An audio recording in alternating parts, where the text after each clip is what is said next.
Welcome to Secure 7. Today we're diving into a sneaky but powerful web vulnerability, cross-site request forgery, or CSRF. We'll explain how it works, demonstrate real-world attacks, and most importantly, show you how to prevent them. Let's get started. CSRF is an attack where a malicious site tricks your browser into performing unwanted actions on a site you're already logged into without your knowledge. Imagine being logged into your bank. Then you visit a malicious site and boom, money is transferred without you ever clicking send. The attacker abuses your browser's session. They can forge requests on your behalf because your session cookies are automatically sent. It's like writing a check and someone else signing it with your pen without your consent.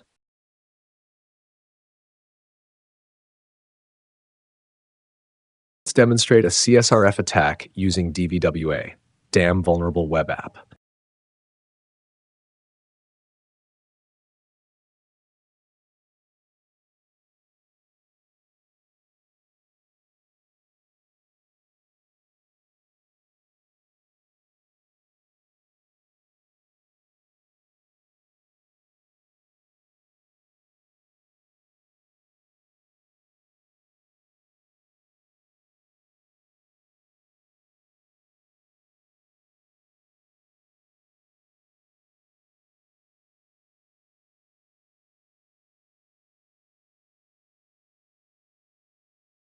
Here's how CSRF works in steps.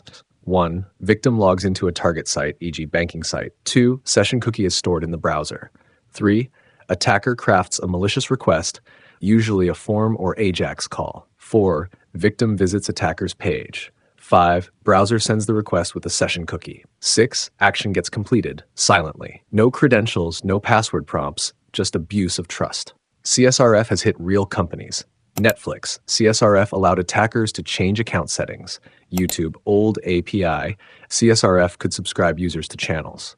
ForgeRock, an open redirect plus CSRF led to full account hijack. It's dangerous because it often goes unnoticed until it's too late. Several tools help pentesters find and exploit CSRF flaws. Burp Suite, intercept and replay CSRF payloads.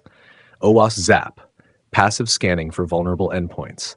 CSRF Tester, simple test generator. Browser dev tools for crafting and sending hidden requests. The good news? CSRF is preventable with these defenses. Anti-CSRF tokens. Add unique tokens to each form/request.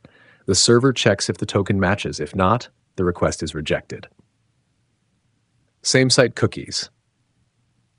Set cookie headers like same-site equals strict or lax. This stops cross-origin requests. Set a value in both cookie and form. Compare both on the server.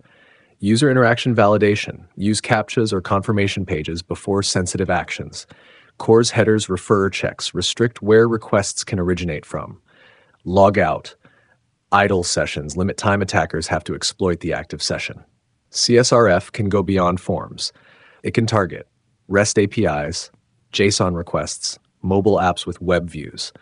Attackers might chain CSRF with XSS to steal CSRF tokens and escalate attacks. Let's recap. CSRF tricks your browser into doing things you didn't intend. The key problem is trust in cookies and sessions. With proper tokens, headers, and validation, CSRF becomes powerless. Don't ignore it. Even read-only actions can lead to privilege escalation. Thanks for watching Secure 7. If this video helped you, drop a like, share it, and subscribe for more hacking insights. Next episode, Insecure Deserialization, where we show how serialized objects can lead to remote code execution. See you next time.